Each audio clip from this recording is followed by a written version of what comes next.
Hey everyone, it's Rachel here with the conclusion of New Chicago by Kelley Armstrong from Rags and Bones.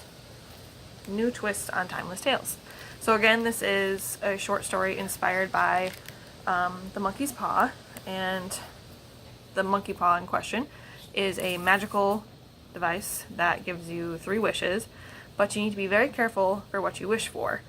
So for example, Cole, who is our main character, wished for $500 and he thought that he was specific enough, but what ends up happening is that his brother falls in a work accident and dies, and Cole receives $500 kind of as like a payout from his brother's death.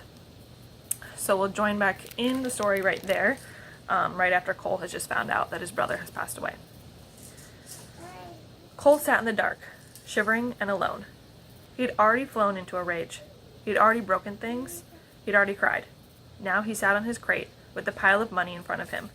But he wasn't looking at the stack. He was looking at the crate where he'd hidden the paw. That accursed thing. Cole hadn't been specific enough. He hadn't said how he wanted the money. So the paw provided it in the worst possible way. That's why the old man gave it to Murray. Cole had no idea what Murray had done to the old man, but it had been something, and that gift was revenge. That's why he hadn't taken the bills. I killed my brother. I was foolish, I was greedy, and I thought maybe, just maybe, I could be lucky. I got my money, and it cost me the only thing I cared about. Unless... Cole rose and made his way to the crate. He reached in and found it, down in the bottom. The monkey's paw. He could use it to bring Tyler back. He'd learned his lesson. He took the paw's powers seriously now, and he needed to be very, very careful what he asked for. That was the trick. And if it failed, well, it had already done its worst. Still, he formulated his request with care. I wish my brother was alive again? No, that wasn't nearly specific enough.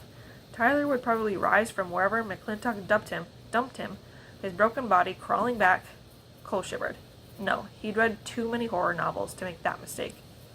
I wish my brother, Tyler, was alive and healed, just as he was before he fell, and I want him to be right outside our building, safely standing on the ground in 2 minutes, with no memory of how he died or how he arrived there, just thinking that he's come home tired after a regular job. There. You couldn't get any more specific than that. Cole stuffed the monkey's paw back in the crate. He crawled out into the dark alley, looked one way and then the other. There was no sign of Tyler. Had he done something wrong? He ran through the wish again. No, it was very specific. Hey, said a voice behind him. What are you doing out here? Locking up?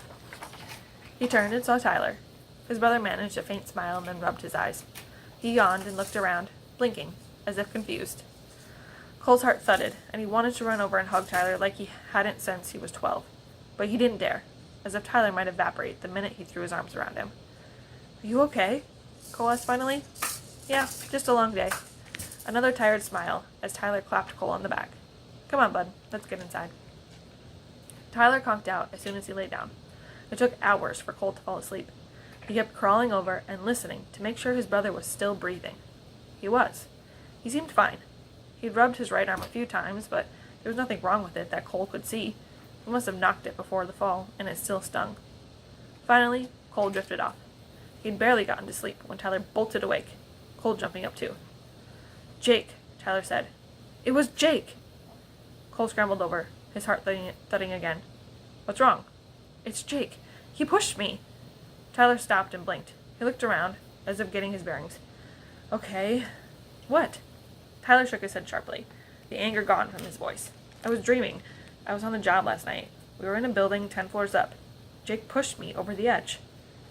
Well, obviously he didn't. Cole's laugh was strained, but Tyler didn't seem to notice. Yeah, obviously not. Tyler rubbed his arm again. Are you okay? Cole asked, pointing to the arm. Yeah, I must have done something to it. Tyler clenched and unclenched his fist. Seems fine, though. Sorry I woke you. No problem. Cole lay down again. Jake was the leader of the gang Tyler worked with. Had he actually pushed Tyler? Had Tyler found something that Jake wanted? Or could it have been on McClintock's orders? Was that why he'd been so generous with the payout? Cole hadn't decided yet what to tell Tyler about his death and resurrection. He'd need to say something. Tyler couldn't just walk back to work tomorrow. If McClintock had ordered Tyler's death, he really couldn't walk back to work. He'd have to tell Tyler the truth, as crazy as it was. "Cole, how much money do we have now?" Tyler asked in the darkness. Cole stiffened. $532, like I said this afternoon." "Right. Can I see it? Now?" "Sure, I just want to..." Tyler trailed off. "No, I don't. Oh, man, I really am tired. I have no idea what I'm saying." "Oh, I know what you're saying. You want to see where I'm hiding the money so you can slip some out and buy me more books. That money is hidden for a reason. I do not want more books." Tyler laughed again. It was true. He had a bad habit of raiding the kitty to buy things that he decided Cole absolutely must have, which was why it was hidden. "Go back to sleep," Cole said. "Everything's fine." "Where's the money?" Cole jolted awake to see Tyler's face over his. His brother's eyes were wild and bloodshot, his face twisted, nearly unrecognizable. "What?" Cole managed. Tyler grabbed him by the shirt front and yanked him up. "I want my money, you little punk. It's mine. I earned it." "I'm having a nightmare. I must be. This isn't Tyler." "Can you hear me, brat? I said I want my money." "Something's wrong. Look at him. Something's really, really wrong." "You're having another bad dream," Cole babbled. "Like earlier, with Jake. You're overtired. You're just..." Tyler wrenched him up and threw him across the tiny room. Cole hit the wall and slumped to the floor, staring as Tyler advanced on him. "This is not my brother. Something went wrong. The monkey's paw. It tricked me. It did something to him." Cole's gaze dropped to Tyler's arm. The spot he'd been rubbing earlier was bright red. Cole remembered their father coming home one night, while they were still at home, while they still had a home, before the military began sending people into walled neighborhoods like Garfield Park and bombing the rest, trying to exterminate the infected. Their father had come home, tired and dazed. In the middle of the night, he'd woken up, and he'd come after them.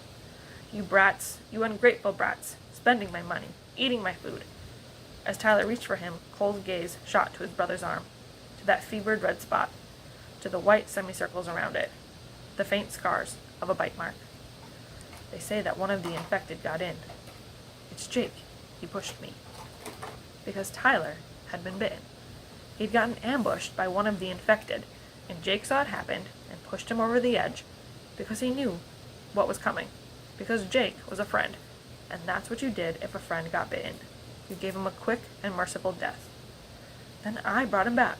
I asked for Tyler back as he was before the fall, whole and healed. So the bite healed, but his body was still infected. Cole swung hard as he could, plowing his brother in the jaw. Tyler stumbled back.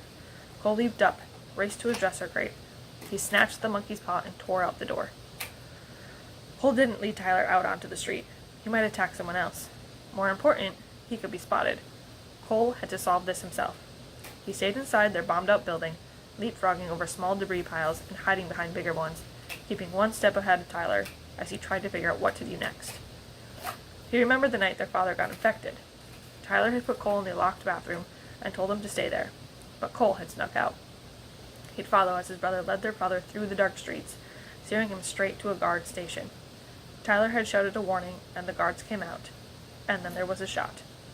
For weeks, Cole had hated his brother. He'd run away. He'd fought when Tyler came after him. He raged and shouted and called his brother every name a 10-year-old knew.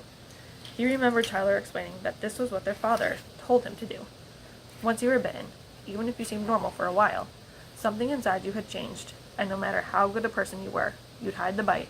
You wouldn't warn anyone, so they had to kill you before you killed them. Eventually, Cole understood, and they'd come to a pact. If either of them was bitten, they'd do the same thing. Don't hope for a cure. Don't hope it would get better. They knew it wouldn't. A merciful death. That was the final gift they could give, as Jake had for Tyler. Except this was different. Cole still had one wish left. One cursed wish. One wish that would almost certainly go wrong. The first time, he'd blamed himself for being careless. Yet he hadn't been careless with his second wish. He just didn't know all the facts, and there was no way around that, no way to account for every possibility. Cole knew what Tyler would want him to wish for. Grant Tyler a merciful passing. Undo the second wish. Protect himself. Don't take a chance. For 6 years, everything Tyler had done, he'd done for Cole, to give him a better life. Now that dream was within Cole's grasp. He had the money to get into Garfield Park, and plenty of extra to help him lead a good life, a safe life, a hopeful life. A life without Tyler. What kind of future was that? His brother had already sacrificed everything for him, and now he had to sacrifice his life too? Tyler didn't deserve that. Tyler did not deserve it. If the world was a just place, Cole would be the one infected, and Tyler would put him down and get the kind of life he truly deserved. But that wasn't happening. Cole had 2 choices: undo his second wish or pin his hopes on a third cursed one.